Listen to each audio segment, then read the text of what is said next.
So I welcome everybody. तो बेटा अपना टॉपिक कंटिन्यू करते हुए हम देखते हैं structure of proteins. Last lecture में हमने देखा कि प्रोटीन्स की स्ट्रक्चर जो होती है ये 4 किस्म की होती है। Protein is exhibit 4 types of structures. One type of structure is yes primary structure, second is secondary structure, then we have tertiary structure, then we have quaternary structure। Primary structure क्या होती है वो हमने डिस्कस किया है। It is the arrangement of amino acids in a polypeptide chain which are linked with one another by peptide bonds. Primary structure हमने discuss किया है डिटेल में। सेकेंडरी स्ट्रक्चर क्या होता है, कुछ प्रोटीन्स फंक्शनल होते हैं सेकेंडरी स्ट्रक्चर में, वहां पर हाइड्रोजन बॉन्डिंग एस्टेब्लिश हो जाती है या तो विद इन द चेन या फिर between the different chains in a protein, या फिर बनेगा अल्फा हेलिक्स या बनेगा बीटा प्लीटेड शीट। वो हमने डिस्कस किया है। प्राइमरी स्ट्रक्चर क्या है, सेकेंडरी स्ट्रक्चर क्या है। If you have any confusion आप वॉच कर सकते हैं लास्ट लेक्चर्स, वहां पर आप देख सकते हैं प्राइमरी स्ट्रक्चर ऑफ प्रोटीन कैसा होता है और सेकेंडरी स्ट्रक्चर क्या होता है, वो हमने डिस्कस किए हैं। तो आज हमारा टॉपिक है, चलिए देखते हैं कि ये प्रोटीन की जो स्ट्रक्चर होती है जिसको आप बोलते हैं टर्शियरी स्ट्रक्चर। क्या बोलते हैं बेटा? Tertiary structure. या मैं लिख सकता हूं यहां पर टर्शियरी स्ट्रक्चर। ये टर्शियरी स्ट्रक्चर क्या है? देखिए बेटा, जैसे हमने सेकेंडरी और प्राइमरी स्ट्रक्चर में देखा, प्राइमरी स्ट्रक्चर में सिंपली लीनियर अरेंजमेंट होता है अमीनो एसिड्स का इन अ पॉलीपेप्टाइड चेन, लेकिन सेकेंडरी स्ट्रक्चर में हाइड्रोजन बॉन्ड्स बनते हैं। उसकी मदद से क्या होता है, एक टेंशन क्रिएट होता है पॉलीपेप्टाइड चेन में, और थर्मोडायनेमिकली फिजिबल जो बनता है स्ट्रक्चर वो होता है alpha helical structure in the right handed helix. और अगर पॉलीपेप्टाइड चेन ज्यादा हो तो बनेगा प्लीटेड शीट लाइक स्ट्रक्चर, वो हमने डिस्कस किया है। लेकिन बेटा अगर आप देखोगे मोस्ट ऑफ द प्रोटीन्स, मैं यहां पर लिखता हूं most of the proteins and most of the enzymes, लगभग 95% प्रोटीन्स और 95% एंजाइम्स अगर आप देखेंगे which exist in tertiary structure। ये टर्शियरी स्ट्रक्चर क्या होती है, प्रोटीन की टर्शियरी स्ट्रक्चर कैसी होती है? प्राइमरी स्ट्रक्चर और सेकेंडरी स्ट्रक्चर तो आपको पता है, ये प्रोटीन की टर्शियरी स्ट्रक्चर क्या है? मैं कहूंगा जब एक पॉलीपेप्टाइड चेन क्या होती है, ये बेंड हो जाती है, बेंड हो जाती है, बेंड होने के साथ ट्विस्ट भी होती है और बन जाती है एक ग्लोब्यूलर शेप इख्तियार करती है,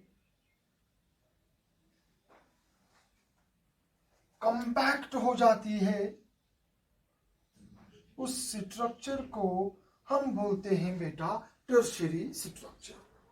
जब एक प्रोटीन की पॉलीपेप्टाइड चेन कंपैक्ट हो जाए, उसमें बेंडस आ जाए, ट्विस्ट हो जाए और ये एक 3 डायमेंशनल स्ट्रक्चरल एक ग्लोब्यूलर शेप इख्तियार करेगी, तो हम उसको बेटा बोलते हैं टर्शियरी स्ट्रक्चर। याद रखिए बेटा, ये जरूरी नहीं है कि टर्शियरी स्ट्रक्चर एक प्रोटीन का तभी बने कि पहले उसका सेकेंडरी स्ट्रक्चर होना चाहिए, ये जरूरी नहीं है। कुछ प्रोटीन्स डायरेक्टली प्राइमरी स्ट्रक्चर से ट्रांसफर होते हैं, बेंड और ट्विस्ट हो जाते हैं and they assume tertiary structure, और कुछ प्रोटीन्स पहले प्राइमरी से चेंज होते हैं इनटू सेकेंडरी स्ट्रक्चर और सेकेंडरी से चेंज होते हैं इनटू टर्शियरी स्ट्रक्चर। आप कहेंगे बेटा हाउ इज दिस पॉसिबल, ये पॉलीपेप्टाइड चेन बेंड कैसे होगी, ट्विस्ट कैसे होगी, ग्लोब्यूलर कैसे होगी? मान लीजिए मैं आपको कहता हूं कि एक चेन है, suppose this is a polypeptide chain. See, suppose you can say this is a polypeptide chain. Okay, ये इसका बेटा सपोज C टर्मिनल है, ये है इसका N टर्मिनल. इसमें अमीनो एसिड्स होंगे. आप देखेंगे at intervals there will be amino acids. अगर इस पॉलीपेप्टाइड चेन ने ऐसा स्ट्रक्चर बना दिया, हम कहेंगे ये हेलिकल स्ट्रक्चर है. कभी प्रोटीन ऐसा भी बनाता है, ये ऐसे पैरेलल्स में आ जाती है और हाइड्रोजन बॉन्ड्स यहाँ डेवलप होते हैं, जैसा हमने लास्ट लेक्चर में पढ़ा है. तो ये प्लेटेड शीट लाइक स्ट्रक्चर है. और कोई प्रोटीन ऐसा भी होता है जिसमें थोड़ा सा अल्फा हेलिकल स्ट्रक्चर होगा, थोड़ा प्लेटेड शीट लाइक स्ट्रक्चर होगा. तो सेकेंडरी स्ट्रक्चर जरूरी नहीं है कि एक प्रोटीन की या अल्फा हेलिकल हो या बीटा प्लेटेड हो. किसी प्रोटीन में थोड़े से पार्ट में एक पार्ट में हेलिकल स्ट्रक्चर होता है और दूसरे पार्ट में क्या होता है, प्लेटेड शीट लाइक स्ट्रक्चर. और कहीं पर रैंडम कॉइल भी हो सकती है, रैंडम कॉइल भी कहीं पर हो सकती है. अब मैं आपको समझाता हूं कि सपोज एक प्रोटीन है मेरे पास. आप समझिए, मेरे पास ये क्या लाऊंगा मेरे पास. Suppose this is a protein. ये एक प्रोटीन है, ये मेरी बेटी का बेल्ट है. मैं यहां पर आपको समझाने के लिए ये कह रहा हूं कि suppose this is a protein. अगर ये प्रोटीन यहां पर अमीनो एसिड्स हैं, suppose if these are amino acids, they are linked with each other, one another in the form of a chain, you will say it is a primary structure. अब अगर इस protein में ऐसे helix बन जाए, ऐसे right handed helix, आप कहेंगे sir it is secondary structure. या इस प्रोटीन के पार्ट्स अगर एक ही चेन होगी तो ऐसे पैरेलल में, एंटी पैरेलल में बैठेंगे और आप कहेंगे sir it is pleated sheet like structure. ये सेकेंडरी स्ट्रक्चर हमने पढ़ा है. अब अगर इस प्रोटीन में ऑलरेडी सेकेंडरी स्ट्रक्चर है, सपोज यहां पर सेकेंडरी स्ट्रक्चर है, कहीं पर प्लेटेड शीट लाइक स्ट्रक्चर भी है या नहीं भी हो सकती है, तो आप देखेंगे जब इसकी प्रोटीन में अगर आप देखेंगे, सपोज मैं मानता हूं कि यहां पर प्रोटीन में कोई ग्रुप होगा. आपको पता है suppose this is an amino acid. मैं यहां पर अमीनो एसिड का स्ट्रक्चर ड्रा करता हूं. Suppose if I draw the structure of amino acid over here, COOH, यहां पर NH2, यहां पर H, यहां पर R. बेटा देखो, आपको पता है पेप्टाइड बॉन्ड जब बनता है तो ऐसे होता है. Suppose NH2 CHR, C double bond हो. अगर दूसरा अमीनो एसिड होगा तो यहां पर NH CHR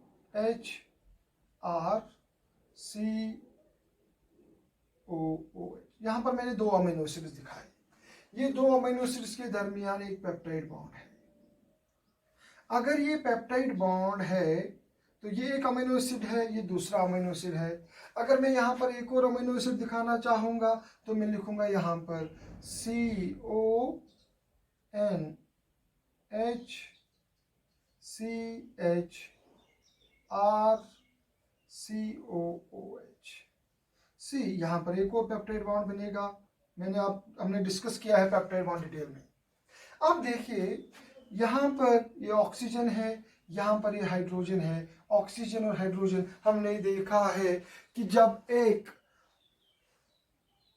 hydrogen covalently linked होगा, हाइड्रोजन है, it is covalently linked to an electronegative group, it can have a force of attraction with another electronegative group. For example, this hydrogen can have a force of attraction with this. अगर ये इसके close आएगा तो इसके साथ भी attraction कर सकता है, जिसको हम बोलते हैं हाइड्रोजन बॉन्ड. इसी तरह से अमीनो एसिड्स जो होंगे ये उनके फंक्शनल ग्रुप्स हैं, साइड चेन्स हैं. ये यहाँ पर एक फंक्शनल ग्रुप, यहाँ पर दूसरा functional group, these are side chains. कभी कभी बेटा टर्शियरी स्ट्रक्चर बनने के वक्त एक तो फिर से हाइड्रोजन बॉन्डिंग होती है. जैसे प्राइमरी स्ट्रक्चर में पेप्टाइड बॉन्ड है, प्राइमरी स्ट्रक्चर चेंज होगी इनटू सेकेंडरी स्ट्रक्चर, वहां पर हाइड्रोजन बॉन्ड्स इन्वॉल्व होते हैं। लेकिन जब टर्शियरी स्ट्रक्चर होती है वहां पर फर्दर हाइड्रोजन बॉन्ड्स बनते हैं। सेकेंडरी स्ट्रक्चर में तो नजदीक नजदीक अमीनो एसिड्स के दरमियान हाइड्रोजन बॉन्ड बनता है, जब हमने देखा है one first forms bond with the fourth. लेकिन जब टर्शियरी स्ट्रक्चर बनता है वहां पर रिमोटली प्लेस्ड अमीनो एसिड्स के दरमियान हाइड्रोजन बॉन्ड्स बन सकते हैं। उसके अलावा उस पॉलीपेप्टाइड चेन के कुछ फंक्शनल ग्रुप्स एक दूसरे के क्लोज आ जाए। जब कुछ केमिकल्स के फंक्शनल ग्रुप्स, कुछ केमिकल्स मॉलिक्यूल्स एक दूसरे के इतने क्लोज आ जाए, उनके इलेक्ट्रॉन क्लाउड्स एक दूसरे में पेनिट्रेट होंगे लेकिन वो रिपल्शन नहीं करेंगे। एक केमिकल का, एक एलिमेंट का न्यूक्लियस दूसरे एलिमेंट के इलेक्ट्रॉन क्लाउड को अट्रैक्ट करता है, दूसरे एलिमेंट का न्यूक्लियस पहले वाले एलिमेंट का इलेक्ट्रॉन क्लाउड को अट्रैक्ट करता है। उसको हम बोलते हैं वान डर वाल्स फोर्स। जब कोई दो मॉलिक्यूल्स एक दूसरे के क्लोज आते हैं, एक डिस्टेंस होती है जहां पर रिपल्शन के बजाय उनमें अट्रैक्शन होती है, उस डिस्टेंस को हम बोलते हैं वान डर वाल्स फोर्सेस। उसके अलावा अगर आप देखेंगे जब टर्शियरी स्ट्रक्चर बनती है, एक तो वहां पर इन्वॉल्व होता है हाइड्रोजन बॉन्ड इन्वॉल्व होते हैं। उसके अलावा van der Waals forces of attractions भी इन्वॉल्व होती हैं। उसके अलावा क्या देखेंगे बेटा आप, अगर सपोज किसी प्रोटीन के साइड चेन में, सपोज मैं यहां पर लिखूंगा इस साइड चेन में यहां पर CH2COOH है, ओके। या यहां पर किसी अमीनो एसिड के साइड चेन में ग्रुप होगा suppose CH2NH2 for example, I presume, मैं एग्जाम्पल दे रहा हूं। अगर किसी अमीनो एसिड की साइड चेन में एसिडिक ग्रुप होगा या किसी अमीनो एसिड की साइड चेन में बेसिक ग्रुप होगा, ये बेसिक ग्रुप होगा इन the form of NH3 positive और एसिडिक ग्रुप होगा इन the form of carboxylate ion, क्योंकि एसिड डोनेट करता है प्रोटॉन, वो कन्वर्ट होता है COO माइनस नेगेटिव चार्ज, और बेस एक्सेप्ट करती है वही proton, it is present in the form of NH3। ये किस अमीनो एसिड में NH3 होगा, कि यहाँ पर कार्बोक्सिलिक एसिड होगा, ये एसिडिक अमीनो एसिड्स में होगा, बेसिक अमीनो एसिड्स में होगा, ये डिपेंड करता है साइड चेन कैसी होगी। अगर कोई प्रोटीन ऐसा होगा जिसकी साइड चेन में क्या है, जिसके अमीनो एसिड की साइड चेन में कार्बोक्सिलेट ग्रुप होगा और उसके नजदीक वाले दूसरे अमीनो एसिड की साइड चेन में NH3 होगा, तो जाहिर सी बात है पॉजिटिव चार्ज और नेगेटिव चार्ज के दरमियान एक फोर्स ऑफ अट्रैक्शन डेवलप होगा, जिसको आप बोलते हैं, क्या बोलते हैं, इलेक्ट्रोस्टैटिक फोर्स ऑफ अट्रैक्शन, या इसको आप बोलते हैं साल्ट ब्रिज। इसके और इसके दरमियान फोर्स ऑफ अट्रैक्शन डेवलप होगा। आप कहेंगे sir salt bridge will be formed, salt bridge बोलिए, या आप कहिए आयोनिक फोर्सेस, या कहिए electrostatic forces of attractions will be there. तो बहुत सारे forces come into play as a result. एक पॉलीपेप्टाइड चेन है बेटा, यहां पर सपोज ये पॉलीपेप्टाइड चेन है, यहां पर ये अमीनो एसिड है, इस अमीनो एसिड में यहां पर सपोज पॉजिटिव चार्ज है, यहां पर कोई दूसरा अमीनो एसिड है उसके पास नेगेटिव चार्ज है साइड चेन में। जाहिर सी बात है जब ये प्रोटीन कॉइल करेगा, ट्विस्ट होगा, तो ये नेगेटिव चार्ज और पॉजिटिव चार्ज एक दूसरे के क्लोज आएंगे। अगर यहां पर फिर से पॉजिटिव चार्ज होगा, यहां पर नेगेटिव चार्ज होगा, it will come closer to this. अगर यहां पर नेगेटिव चार्ज होगा, यहां पर पॉजिटिव चार्ज होगा, it will come closer to this. अगर यहां पर पॉजिटिव चार्ज होगा, यहां पर नेगेटिव चार्ज होगा, इस चेन में आप कहेंगे it will come close. As a result एक तो ये इलेक्ट्रोस्टैटिक फोर्स ऑफ अट्रैक्शन होंगे, उसके अलावा हाइड्रोजन बॉन्ड्स भी, उसके अलावा वान डर वाल्स फोर्सेस भी, उसके अलावा सल्फाइड लिंकेज, डाइसल्फाइड लिंकेज। अगर यहाँ पर सल्फर होगा, यहाँ पर सल्फर होगा, और सल्फर एक दूसरे के क्लोज आ जाएंगे तो बनेगी डाइसल्फाइड लिंकेज। तो बहुत सारे फोर्सेस जो होते हैं वो इंटरैक्ट करते हैं, इनका क्यूमुलेटिव इफेक्ट होता है। और जब इस पॉलीपेप्टाइड चेन में जब इसके डिफरेंट पार्ट्स के दरमियान हाइड्रोजन बॉन्ड्स इन्वॉल्व होंगे, आयोनिक बॉन्ड्स इन्वॉल्व होंगे, डाइसल्फाइड लिंकेजेस इन्वॉल्व होंगे, वान डर वाल्स फोर्सेस इन्वॉल्व होंगे, तो जाहिर सी बात है ये चेन जो है ये स्ट्रेट नहीं रहेगी। It will assume A shape like a compact globular structure. This structure will be called tertiary structure. तो बेटा टर्शियरी स्ट्रक्चर बनती है जब बहुत से फोर्सेस एक्सरसाइज करते हैं अपना कंट्रोल। मान लीजिए मैंने एक पॉलीपेप्टाइड चेन या रोप है, यहाँ पर एक मैग्नेट चिपकाई, यहाँ पर दूसरी मैग्नेट, यहाँ पर तीसरी मैग्नेट, यहाँ पर मैग्नेट चिपकाई। They are charges, positive charge and negative charge they will attract, positive charge and negative charge they can attract. अगर एक दूसरे को अट्रैक्ट करेंगे साथ में हाइड्रोजन बॉन्ड्स भी होंगे। सपोज इस पॉजिटिव चार्ज ने यहाँ इसको अट्रैक्ट कर दिया तो यहाँ वाला अमीनो एसिड इसके क्लोज आ गया, ये वाला अमीनो एसिड इसके क्लोज आ जाएगा, तो फर्दर हाइड्रोजन बॉन्ड्स बनेंगे। तो इससे रैंडमली बहुत सारे वान डर वाल्स फोर्सेस क्रिएट होंगे। हालांकि वान डर वाल्स फोर्सेस और हाइड्रोजन बॉन्ड्स बहुत वीक फोर्सेस हैं, लेकिन उनका नंबर इतना ज्यादा होता है कि इस प्रोटीन की कन्फर्मेशन को मेंटेन करने के लिए वही सबसे ज्यादा इफेक्टिव होते हैं। ये इलेक्ट्रोस्टैटिक फोर्स ऑफ अट्रैक्शन जो बिटवीन पॉजिटिव चार्ज और नेगेटिव चार्ज के दरमियान होता है, ये बहुत कम रिस्पॉन्सिबल होता है for holding the tertiary structure. याद रखिए, टर्शियरी स्ट्रक्चर को होल्ड करने के लिए हाइड्रोजन बॉन्ड्स और वान der Waals forces of attraction का ज्यादा रोल होता है as compared to electrostatic forces, क्योंकि ये जो प्रोटीन्स होते हैं ये प्रोटोप्लाज्म में होते हैं जहां पर वाटर होता है और वाटर का डाइइलेक्ट्रिक कांस्टेंट हाई होता है।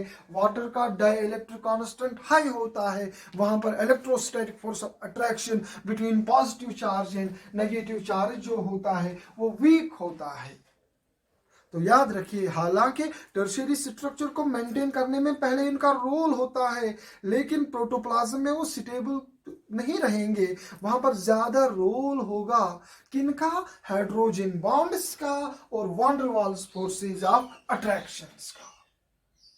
तो बेटा याद रखिए, जब एक प्रोटीन चेन में वान der Waals force of attraction बन जाए, बहुत ज्यादा इलेक्ट्रोस्टैटिक फोर्सेस इन्वॉल्व हो जाए, बहुत ज्यादा हाइड्रोजन बॉन्ड्स और वान der Waals forces disulphide linkages बन जाए, उससे क्या होता है, इस प्रोटीन चेन का बेंड आ जाता है, ये ट्विस्ट हो जाती है, ये कंपैक्ट हो जाती है और ग्लोबुलर शेप बन जाती है। हम उस स्ट्रक्चर को बेटा बोलते हैं, now this is tertiary structure.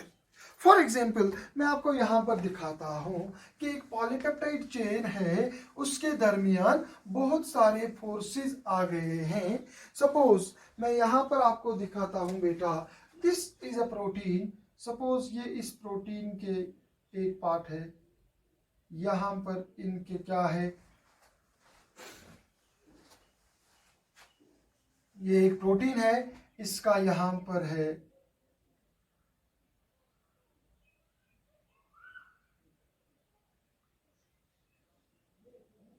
Pleated sheet like structure, फिर दूसरे पार्ट में इसका ग्लोबुलर स्ट्रक्चर, फिर रैंडम कॉइल।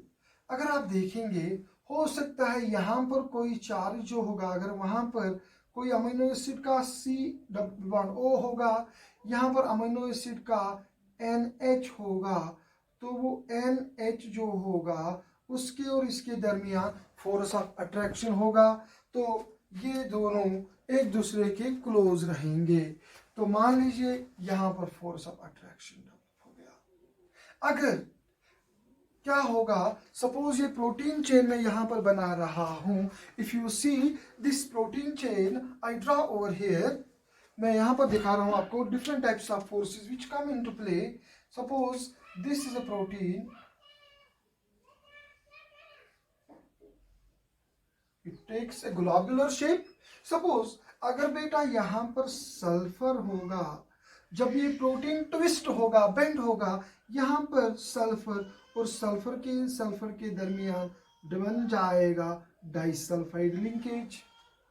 अगर सपोज बेटा यहाँ पर इस प्रोटीन में, यहाँ पर इस पॉलीपेप्टाइड चेन में कहीं पर सपोज यहाँ पर साइड चेन में होगा COO नेगेटिव और यहाँ पर होगा NH3 पॉजिटिव, आप देखेंगे इन दोनों के दरमियान फोर्स ऑफ अट्रैक्शन डेवलप होगा।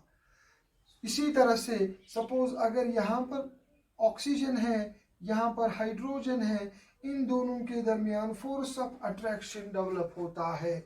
तो बहुत ज़्यादा फोर्स ऑफ अट्रैक्शन डेवलप होता है ड्यू टू हाइड्रोजन बॉन्ड्स। और इसी तरह से सपोज यहाँ पर कोई ग्रुप है, साइड चेन है, यहाँ पर कोई साइड चेन है, ये एक दूसरे के क्लोज आ जाएंगे, इतना क्लोज कि इन दोनों के दरमियान वांडर वाल्स डिस्टेंस हो जाए, तो ये अट्रैक्ट करेंगे एक दूसरे के साथ। एज ए रिजल्ट अब इस प्रोटीन की एक शेप जो होगी वो एक कम्पैक्ट ग्लोब्यूलर शेप हो जाएगी, जिसके अंदर छोटी सी कैविटीज रहेंगी। इन कैविटीज के अंदर पानी होगा, because the protein is present in the cytoplasm और प्रोटोप्लाज्म। बाहर भी पानी है, अंदर भी पानी होगा। लेकिन अब ये प्रोटीन जो है, now this protein takes a globular shape. Now this protein takes a globular shape. अब आप देखेंगे इस प्रोटीन में कुछ ग्रुप साइड चेन्स होंगे जो पोलर होंगी। सपोज मैं यहाँ पर एक साइड चेन लिखूंगा, suppose this is polar. Suppose यहाँ पर एक और साइड चेन है, दिस इज पोलर। तो सपोज अगर इस प्रोटीन में कुछ ऐसी साइड चेन्स होंगी जो पोलर होंगे, जो फंक्शनल ग्रुप्स पोलर होंगे, वो क्या करते हैं, तो बेटा एक और इफेक्ट आता है जिसको हम बोलते हैं हाइड्रोफोबिक इफेक्ट। क्या बोलते हैं? Hydrophobic effect. उससे क्या होता है कि पोलर ग्रुप्स जो होंगे they will try to get in contact with the water, and water के साथ पोलर ग्रुप्स की बड़ी एफिनिटी होती है, तो वो बाहर की तरफ ही रहेंगे। लेकिन जो ग्रुप्स नॉन पोलर होंगे, सपोज यहाँ पर कोई ग्रुप है वो नॉन पोलर होता है, तो बेटा नॉन पोलर ग्रुप जो होगा उसकी अट्रैक्शन वाटर की तरह ज्यादा नहीं होगी। They will be pushed into the interior core of the protein, जहां पर पानी नहीं होगा, जहां पर वाटर नहीं होगा। तो those non-polar groups जो हैं, non-polar groups will be pushed inside. As a result वो वहां जाएंगे जहां पानी नहीं होगा, into the inner core. This effect is called hydrophobic effect. क्या बोलते हैं बेटा? ये मैं आपको यहां पर समझा नहीं सकता, टॉपिक लंबा हो जाएगा कि हाइड्रोफोबिक इफेक्ट क्या होता है एक्चुअली। बेटा एक्चुअली ये जो polar groups, non polar groups होते हैं, जब ये प्रोटीन के एक्सटर्नल सरफेसेस पर होते हैं तो वो वाटर जो वहां पर होता है वो डिस्टर्ब होता है, और वाटर मॉलिक्यूल्स एक दूसरे के साथ ज्यादा से ज्यादा हाइड्रोजन बॉन्ड बनाते हैं। जब वाटर मॉलिक्यूल एक दूसरे के साथ ज्यादा से ज्यादा हाइड्रोजन बॉन्ड्स बनाएंगे तो हम कहते हैं एंट्रोपी डिक्रीज हो गई, सिस्टम की एंट्रोपी डिक्रीज हो गई। आप 12th में पढ़ेंगे कि हर एक मॉलिक्यूल का, हर एक बायोलॉजिकल सिस्टम तभी सुटेबल रहता है जब एंट्रोपी इंक्रीज हो जाए। लेकिन पोलर ग्रुप्स के बाहर रहने से एंट्रोपी डिक्रीज हो जाती है। उस सूरत में क्या करता है, this water pushes the polar non polar groups towards inside. As a result ये पोलर ग्रुप्स जो होते हैं ये रोटेट हो जाते हैं, पुश हो जाते हैं into that area which are hydrophobic, जहां पर पानी नहीं होगा, और उस इफेक्ट को हम बोलते हैं बेटा हाइड्रोफोबिक इफेक्ट।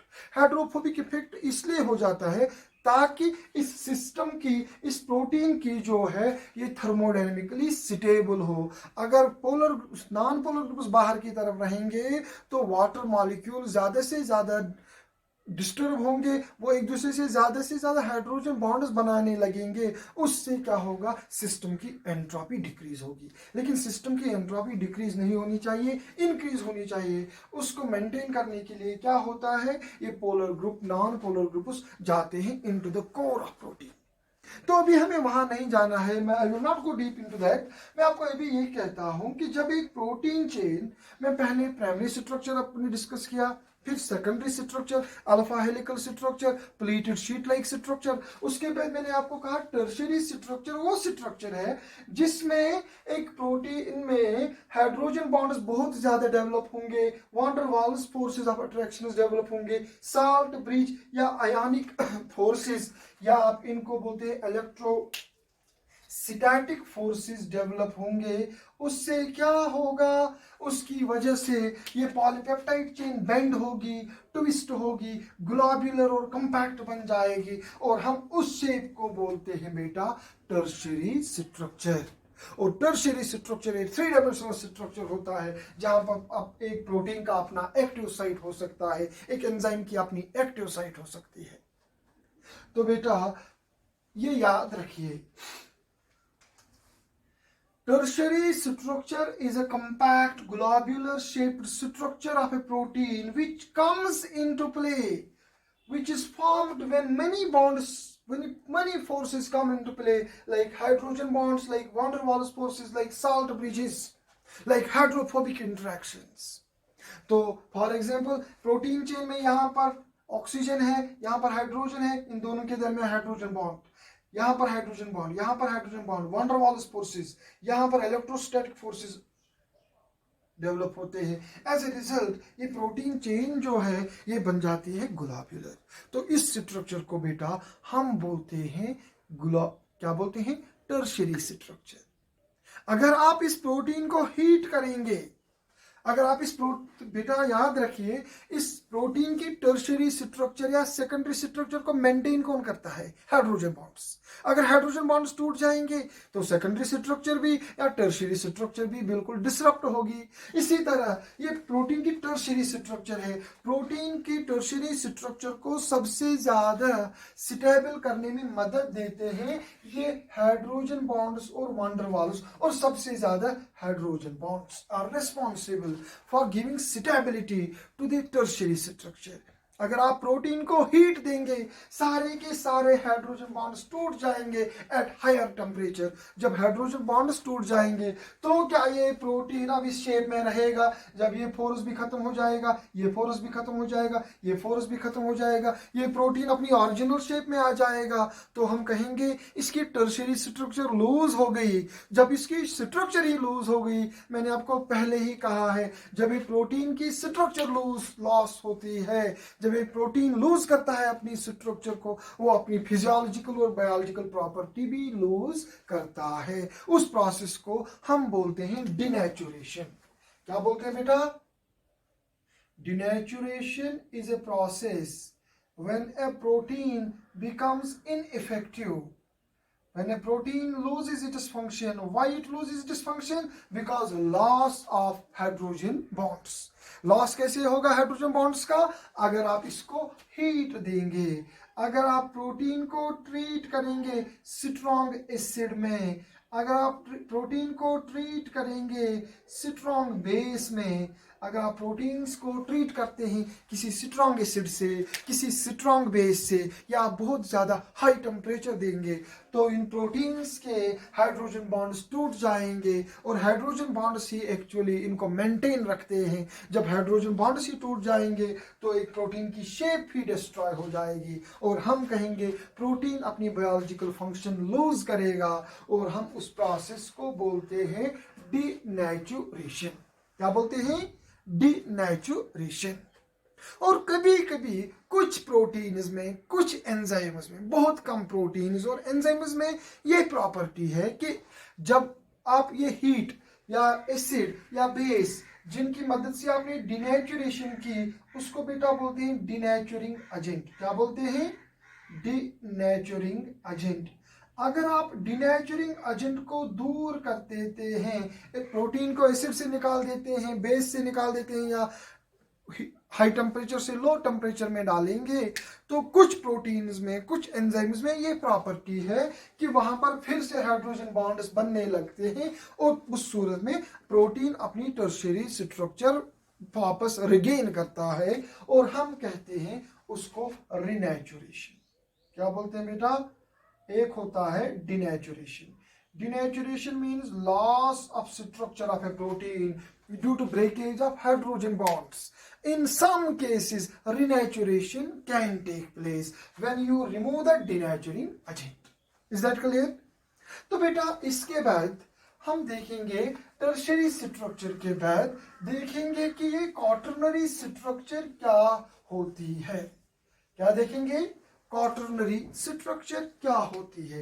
ये हमने देखा टर्शियरी स्ट्रक्चर, तो बेटा देखते हैं what is quaternary structure. Quaternary structure, ये क्वाटरनरी स्ट्रक्चर क्या है बेटा?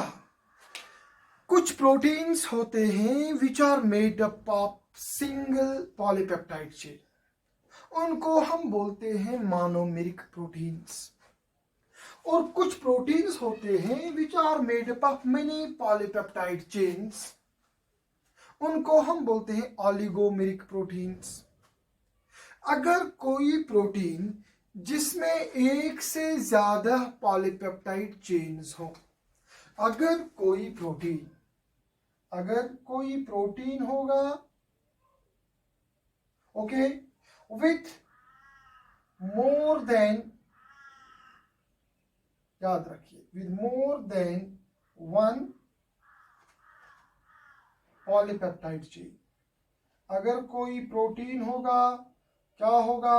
अगर कोई प्रोटीन होगा with more than one polypeptide chain, एक प्रोटीन है उसमें एक चेन है, दूसरी चेन भी है या तीसरी चेन भी है, और हर ये चेन सपोज ए है, ये चेन बी है, ये चेन सी है, और every chain has got its own tertiary structure. Her chain की अपनी एक खास किस्म की टर्शियरी स्ट्रक्चर होगी। तो ऐसे प्रोटीन को हम कहते हैं कि इसकी क्वाटरनरी स्ट्रक्चर है। समझ आ गया? तो क्वाटरनरी स्ट्रक्चर क्या है? Quaternary structure is the structure of a protein which is made up of many polypeptide chains, and every polypeptide chain has its own tertiary structure. I repeat, when a protein is made up of more than one polypeptide chains and every polypeptide chain has its own tertiary structure, collectively we say the protein is having quaternary structure. Is that clear?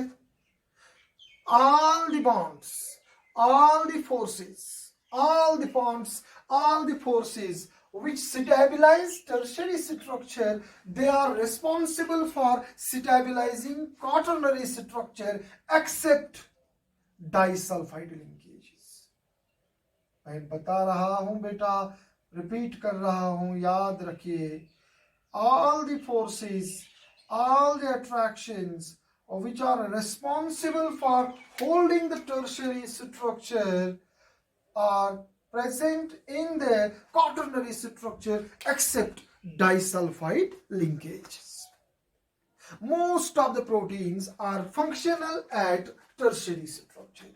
याद रखिए बेटा, बहुत ज्यादा protein, most of the proteins जो होते हैं वो functional होते हैं एट टर्शियरी स्ट्रक्चर।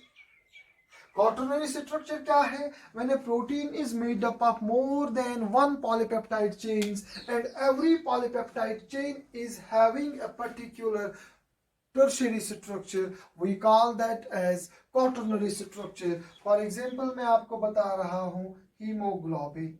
हीमोग्लोबिन अगर आप डेटा देखेंगे, it contains 4 polypeptide chains, 2 alpha chains and 2 beta chains. तो चारों polypeptide chains की अलग से अलग अलग अपनी अपनी tertiary structure है और हम कहते हैं hemoglobin has quaternary structure.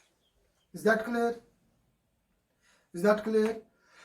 तो बेटा इसके बाद हम स्टार्ट करने जा रहे हैं नया टॉपिक। तो उसको स्टार्ट करने से पहले मैं आपको बताना चाहता हूं, आपको घर पर थोड़ा सा पढ़ना है types of proteins. Types of proteins आप पढ़िए, वहां पर होंगे टाइप्स ऑफ प्रोटीन्स बुक्स में, वो देखिए क्या है types of proteins, structural proteins क्या है, इज दैट क्लियर? ये वहां पर एसिडिक प्रोटीन्स क्या है, बेसिक प्रोटीन्स क्या है, वो देख लीजिए। So that is all for today. So इंशाल्लाह कल मिलते हैं। वमा अलैना इल्लल बलाग।